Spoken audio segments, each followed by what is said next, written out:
विधायक इलियास ने पूर्व विधायक रईसा खान पर लगाए गंभीर आरोप।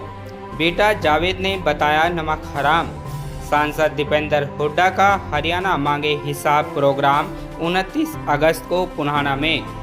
हरियाणा मांगे हिसाब प्रोग्राम की तैयारियों को लेकर कार्यकर्ताओं की बैठक।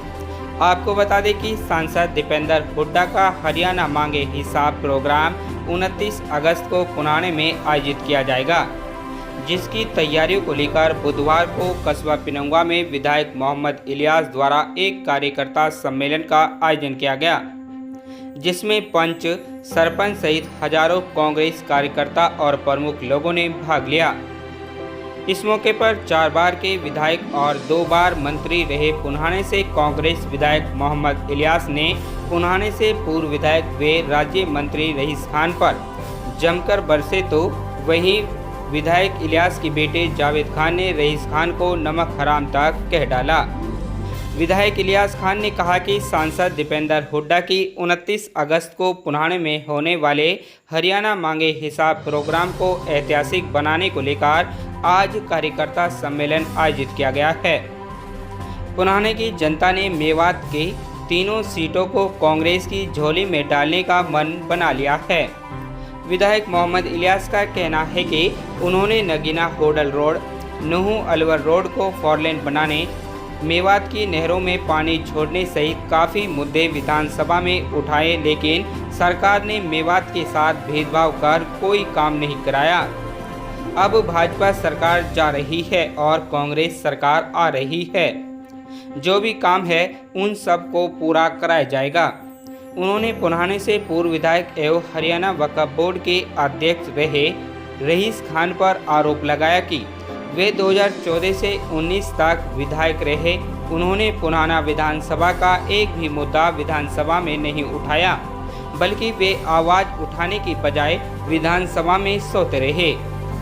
विधायक ने आरोप लगाया कि जब नूहू हिंसा हुई तब कांग्रेस के सभी विधायक सीना तानकर खड़े थे और आग बुझाने की कोशिश कर रहे थे, जबकि रईस खान जहां दुबके हुए थे वहीं उनके लड़का शकीम खान ने सोशल मीडिया के माध्यम से नूहू हिंसा की आग ज़्यादा लगाने का काम किया। उन्होंने कहा कि रईस खान ने अपने कार्यकाल में एक भी युवा को नौकरी नहीं लगाई। जो नौकरी वक्फ बोर्ड में लगाई गई उनको भी हटा दिया गया। रईसा खान और उनके भाई केवल थाना तहसील की दलाली का काम करते हैं। उन्होंने कहा कि प्रदेश में कांग्रेस की सरकार बन रही है। पार्टी जिसको भी टिकट दे उसे भारी वोटों से जिताना है। उन्होंने कहा कि भाजपा ने 10 साल पहले झूठे वादे और जुमलेबाजी करके सरकार बनाई थी।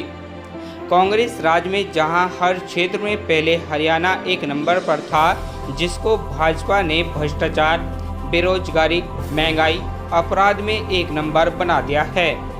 उन्होंने कहा कि भाजपा ने हमेशा ही धार्मिक उन्माद फैलाकर वोट बटोरती है, लेकिन अब जनता भाजपा की नीतियों को समझ गई है और विकास कराने वाली कांग्रेस सरकार को सत्ता में लाने वाली है।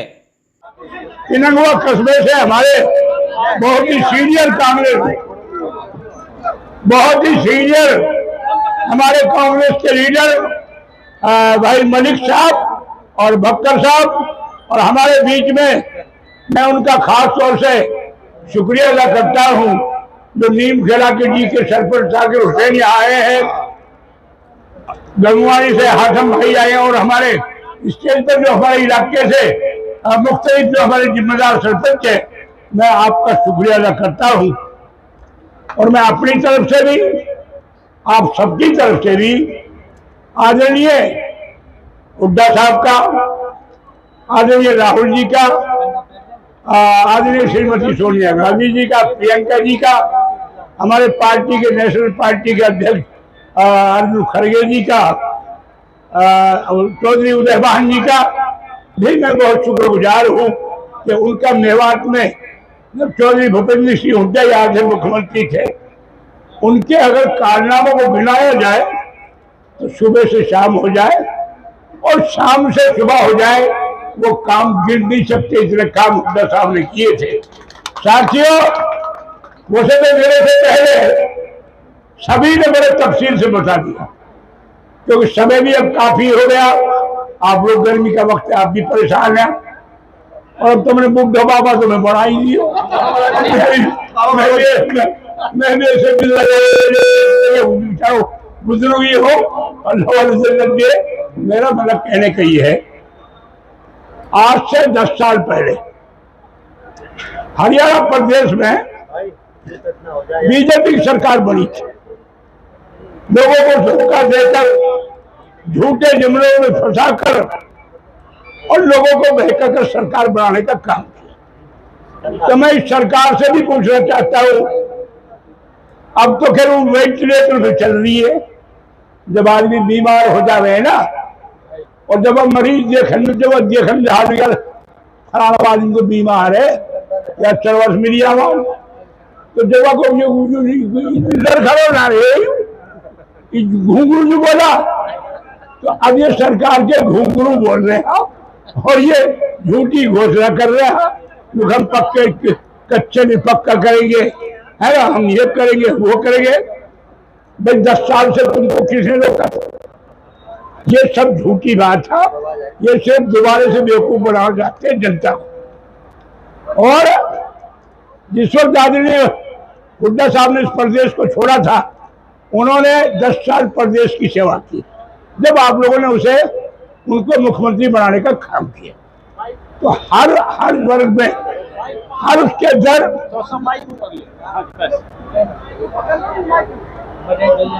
उस वक्त नंबर 1 का प्रदेश बना के छोड़ के गए थे। रोजगार में नंबर 1 का प्रदेश था, मान सम्मान में 36 बिरादरी को उन्होंने सम्मान देने का काम किया, सम्मान देने का काम किया, और मुलाजिमत से उन्होंने एक ही लिस्ट में यहाँ 40-45 जेई और एसडीओ लगाने का काम आदरणीय हुड्डा साहब ने किया था। तो मैं कहना ये चाहता हूँ साथियों, ये आवाज तू पहुंचा दे। मेरा मतलब कहने का ये है कि आदरणीय हुड्डा के साथ के जब समय में जितना अरे अपनी नहारिए का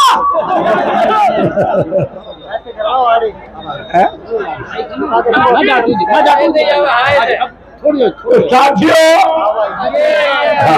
अब के बड़ी बात, तो आदरणीय हुड्डा साहब ने हिंदुस्तान के जितने प्रदेश है ना, सभी प्रदेशों में हरियाणा प्रदेश को नंबर 1 का प्रदेश बना दिया था, और इन्होंने उसको तबाह करने का काम किया। चाहे मरकज की सरकार रही हो, चाहे प्रदेश की रही हो, इन लोगों ने सिवाय धार्मिक उन्वाद के कई हिंदू मुसलमान का नारा दे दिया, कई हरिजन जात का दे दिया, और कई अगले पिछड़े का नारा दे दिया। इन्होंने सिर्फ जनता को फूट डालने का काम किया है। लिहाजा ये मौका है, आपने ये मौका चूकना नहीं है। और जहां तक हमारे आपके पुराना एक्स-एमएलए यहाँ है, मैं उससे एक बात पूछना चाहता हूँ। पहली बात तो तुमसे पूछना चाहता हूँ, ये 5 साल विधानसभा में रहा, कोई भी लफ्ज जिसने विधानसभा में बोला हो? नहीं बोला, नहीं बोला, एक भी लफ्ज बोला हो, बल्कि वो गिरने को खड़ा नहीं तो ऐसे सोचे बोलते ही रहा। तो मेरा मतलब कहने का ये है, ये तो वहां सोता ही रहा, तो क्या फायदा हुआ बोलने का? कोई फायदा नहीं हुआ ना। हाँ, जब इस इलाके में तबाही आ रही थी 31 जुलाई को, बीजेपी वालों ने हम गदर बचा दिया था और हमारे जवान बच्चों को पकड़ के जेलों में डालने का काम कर रहे थे। और यहाँ कोटला गांव का कोई होगा, नूह का होगा, मेरवी का होगा। कुछ उदाहरण तो ऐसे है मेरे पास कि हमारी बहन बेटियां पहाड़ के अंदर, काले पहाड़ के अंदर गई और उन्होंने सांपों ने उनको काटने का काम किया और वो मौत के घाट उतर गई। इलाका तबाह हो रहा था, हमारी बहन बेटियां तबाह हो रही थी, और ये एसी के अंदर बड़ी मजे से सो रहे थे। तो भाई जैसे करनी वो से भर की ना मारे तो घर के लिए और वह इज्जत जन्नत भी तो भी ना मारे तुम्हारे के लिए। अब तय मांगो, अब तो 2 को नंबर आ रही हो तुमने जो है इसलिए रोक लेगी। सही बात ये जैसा शाकिर साहब ने कहा था ना, सही तौर पर बुनियाद जो आग लगाई थी वो इसके लड़के लगवाई थी ना। अब तुम वीडियो देख रहे होगे, वीडियो अरे तुम बोलो बताया कोई नहीं कहाँ से आपसी छोड़ दी मतलब उसमें और आग लगाएगा तो भाई तुम उसमें फिर हमने तीनों चौधरी आफ्ताबी ने मोहम्मद के हथकड़ी लगी गई और लगा दिया और कसम दे दी आफ्ताब की छोड़ के रही बाद हमने भी रहे। तो मेरा कहने का ये है इस वक्त तो मत भूल जा रहा। अरे मिट्टी का आदमी स्वभाव के रूप से जाता है, ये मिट्टी की बिनो कह रहे हम तुमने दाब क्या है तो फिर छोटे दाब के काम करोगे और क्या करोगे। इसलिए हमारा हिसाब एक तो मार रहे फिर दाब रहे बस। तो भाई ये मौका है। और आपके एक बात और बताऊं, अब के जाति की हालत रही तरह की हो जाएगी अगर आप लोगों ने सही सूझबूझ के साथ काम ले लिया। कांग्रेस पार्टी की सरकार आ रही है और हुड्डा साहब इस प्रदेश के मुख्यमंत्री बनने जा रहे हैं, लिहाजा चूक मत कर देना। और एक बात और कहना है आपसे, इनने सिर्फ एक काम किया है, चाहे इसका भाई हो चाहे ये हो, बात खाने की जरा भी है। अगर इन्होंने एक बच्चा भी घर के अगर लगाई हो तो मैं इसे चैलेंज करता हूँ, ये मुझे चैलेंज पता है। एक बच्चा नहीं लगाया। अरे हम ही से वोट ले, हम ही से पैसा ले, हम ही से हमन नहीं मुंडवाना, तो क्या इस बात से तुम सहमत हो गए? होना चाहिए नहीं होना चाहिए ना। इनको कलेश काट दो, अल्लाह चाहते ये इलाके में आफत खत्म हो जाएगी और 376, 354 ये सारा सिस्टम बंद हो जाएगा और इंशाल्लाह हमारे बच्चे भी खाने कमाने लगेंगे। वहीं कांग्रेस के वरिष्ठ नेता एवं विधायक मोहम्मद इलियास के बेटे एडवोकेट जावेद खान ने पूर्व विधायक रईसा खान को नमक हराम तक कह दिया। जब उनसे पत्रकारों ने नमक हराम के बारे में पूछा तो उन्होंने बताया कि जब भी कौम को विधायक रईसा खान की जरूरत पड़ी तो वे दुबके रहे, चाहे साहिब हत्याकांड मामला हो या फिर पहलू हत्याकांड, नुहू हिंसा का मामला हो या फिर रकबर, साहिब हत्याकांड हो या फिर तबलीग जमात का मसला हो या फिर एनआरसी का मसला, वे सभी मौके पर चुप रहे। इससे साफ जाहिर है कि उन्होंने विधानसभा के लोगों के साथ नमक हरामी की है, जो उन्होंने जनता का हक अदा नहीं किया था। अब पुराने की जनता उनको माफ़ करने वाले नहीं हैं, बल्कि विधानसभा के चुनाव में उनको फिर से हराने जा रही है। वहीं विधायक मोहम्मद इलियास द्वारा पिछले 5 साल में मेवात के मुद्दे को विधानसभा में उठाने और पिछले 5 साल में उनके द्वारा कराए गए विकास कार्यों को भी जानकारी जावेद खान ने स्टेज के माध्यम से लोगों को दी। उन्होंने बताया कि पिछले 5 साल में विधायक मोहम्मद इलियास ने करीब 25 करोड़ से अधिक के विकास कार्य और सड़क बनवाई हैं। बहुत से ऐसे काम हैं जिनको जानबूझकर भाजपा सरकार ने नहीं किया। जावेद खान ने दावा किया कि आज की मीटिंग बुलाई गई थी जो एक रैली का रूप ले गई, लेकिन 29 अगस्त को पुराने में सांसद दीपेंद्र हुड्डा की भाजपा से मांगे हिसाब कार्यक्रम को एक ऐतिहासिक बनाया जाएगा। खबर हक टीवी के लिए तस्लीम अलवी के साथ यूनुस अलवी की रिपोर्ट। घर से दीपेंद्र हुड्डा का भी प्रोग्राम है, पहले 27 का था, मालूम हुआ है कि उसमें तब्दीली आई है। और आज की मीटिंग का मकसद क्या है? देखिए, आज की मीटिंग का मकसद जो है इलेक्शन के लिए रणनीति तैयार करना था और अभी तक जो है 29 तारीख के लिए माननीय दीपेंद्र सिंह हुड्डा जी का प्रोग्राम फिक्स है, तो उसके लिए भी हमें एक रूपरेखा बनानी थी। उसी के सिलसिले में आज ये मीटिंग यहाँ बुलाई गई है। तो ये कई चर्चा चल रही है कि भाई इधर विधायक का टिकट कटेगा, उधर मम्मन का टिकट कटेगा। तो ये अफवाह कौन फैला रहे हैं, क्या है वजह, क्या इसमें कुछ सच्चाई है, कहीं से बात आई है, क्या पार्टी की तरफ से कोई आश्वासन मिला है, या आप चुनाव लड़ेंगे या मंत्री जी लड़ेंगे? देखिए, जहाँ तक अफवाहों की बात है तो ये तो अफवाह जो होती है वो बेसलेस होती है, उसी को अफवाह कहते हैं। तो जिस किसी चीज़ का बेस नहीं होता उसी को अफवाह कहते हैं। तो इस तरह की कोई बात नहीं है। लेकिन जहाँ तक इलेक्शन लड़ने की बात है तो मंत्री जी जो है वही हैं प्राथमिकता के आधार पर, और हमें भी ज़रूरत है उनके कद की कि वो विधायक बनेंगे तो एक बड़ा मंत्रालय उनको मिलेगा और इलाके के लिए हम लोग काम कर पाएंगे। आपने आज अपने भाषण में रईसा खान और उनके लड़के बड़े तीखे प्रयास किए, यहाँ तक भी उनको नमक हराम तक कह दिया।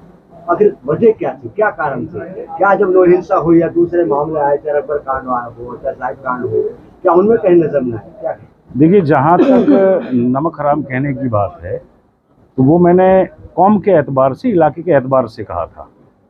जब हमारे इलाके को ज़रूरत होती है उस टाइम ये सोते रहते हैं, और आज जब इनकी मजबूरी है तो आज ये इन्होंने रोना शुरू कर दिया है। जो आदमी समय पर कौम का साथ नहीं देता, मेरे ख्याल से उसको नमक हराम कहना कोई गलत बात नहीं है, क्योंकि चाहे वो मॉब लिंचिंग का मामला हो, फेक न्यूज़ का इशू आया था उस समय की बात हो, 31 जुलाई को लास्ट ईयर जो इशू आया था उसकी बात हो, पहलू मामला हो, रकबर का मामला हो, साहिब का मामला हो, ये कभी किसी भी उसमें समाज के साथ नहीं बैठा। इसने हमेशा समाज का विरोध किया था। अलबत्ता लोगों की मुखबरी करके सैकड़ों लोग आज भी निर्दोष जो हैं जेल में हैं। इसने जो है हमेशा बीजेपी का जो एजेंट बनकर यहाँ काम किया है। तो मेरे हिसाब से मैंने नमक हराम कहकर, कौम का नमक हराम कहकर कोई गलत काम नहीं किया है। आपने सीधा लोहिर शाह का आरोप रईसा के लड़के शकीम पर लगाया कि उनकी वजह से लोग जो है भड़के हैं और उनकी वजह से घटना हुई, क्या? देखिए, आप सभी लोगों के सामने होगा कि फरीदाबाद में जो CIA पुलिस है वो एक हमारे यहाँ से निर्दोष को उठाकर लेके गए थे और उसकी पुलिस कस्टडी में डेथ हो गई थी। तो उस टाइम पर जो लोग वहाँ गए थे, कौम के लोग, उसकी हिमायत में, उनके खिलाफ इसके लड़के ने बदअखलाकी की थी। और उसी टाइम जो है घी में आग में जो है घी डालने का काम किया था, और जो हिंसा हुई थी उसको भड़काने में इसका एक बहुत बड़ा रोल था। तो ये जो मामला है इनका, कौम के साथ गद्दारी करके और एक उकसाने का काम जो है हमेशा कौम को करते रहते हैं, और जब कौम को ज़रूरत होती है तो ये कभी कौम के साथ नहीं होते। तो बताने की कोशिश की कि हमने 5 साल में इतने काम किए और जो पहले विधायक रहे क्या उन्होंने कोई नहीं किया, क्या आखिर? देखिए, मैं जो बताना चाहता हूँ, इतना बताना चाहता हूँ कि आपके विधायक जो हैं वो जामिया मिलिया इस्लामिया यूनिवर्सिटी से ग्रेजुएट हैं, और मैं उनका बेटा होने के नाते मैं भी पंजाब यूनिवर्सिटी जो 7 स्टार यूनिवर्सिटी है उससे लॉ ग्रेजुएट हूँ। तो जहाँ तक एक विधायक के काम करने की बात है और विधि को जानने की बात है, कानून को बनाने की बात है, कौम की खिदमत कैसे करनी है, मैं जानता हूँ कि मुझे किसी से पूछने की ज़रूरत नहीं है, मैं उसमें पूरी तरह से सक्षम हूँ। तो मैंने आप लोगों को ये बताने की कोशिश इसलिए की है आज कि कौम की जो जिम्मेदारी है वो पढ़े लिखे लोगों के पास है, जिम्मेदार लोगों के पास है, और जितना एक विधायक कर सकता है हमने आपकी सेवा की है। विपक्ष में रहते हुए आपके मुद्दों को, कौम के मुद्दों को विधानसभा के अंदर उठाया है। जब कौम को ज़रूरत पड़ी है मैं खुद सड़कों पे उतरा हूँ।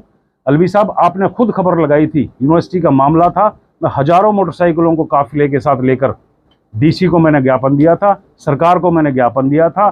जब कोरोना के समय कौम को ज़रूरत पड़ी थी मैं खुद जाकर DC से मिला था।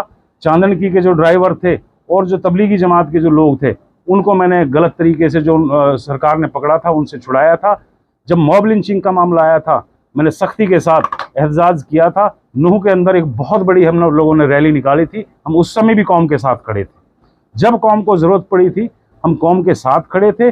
जहाँ तक मेवात के इलाके की मुद्दों की बात है, चाहे यूनिवर्सिटी की बात हो, रेलवे की बात हो, इरिगेशन की बात हो, ट्रांसपोर्टेशन की बात हो, हेल्थ की बात हो, हमने पूरी जिम्मेदारी के साथ, डॉक्यूमेंट्री एविडेंसेस के साथ, कोई साथी पत्रकार यहाँ बैठे हुए हैं, किसी भी चीज़ के बारे में आप मेरे से डॉक्यूमेंट्री एविडेंस ले सकते हैं। तो मैं इसलिए पहले आपसे वहाँ भी मैंने यही बात कही थी कि आपकी जो नुमाइंदगी है वो पढ़े लिखे लोगों के हाथ में है, और इंशाल्लाह आगे जब सरकार सत्ता मिली तो प्राथमिकता के आधार पर हम जानते हैं कि इस मामले को कैसे सुलझाना है। इंशाल्लाह आपकी खिदमत जो है पढ़े लिखे अंदाज में की जाएगी। भरोसे का YouTube चैनल और सच्ची खबरें देखने के लिए हमारे खबर हक टीवी को सब्सक्राइब, लाइक और शेयर जरूर करें। और हां, सबसे पहले खबरें पाने के लिए बेल आइकन दबाना बिल्कुल भी ना भूलें।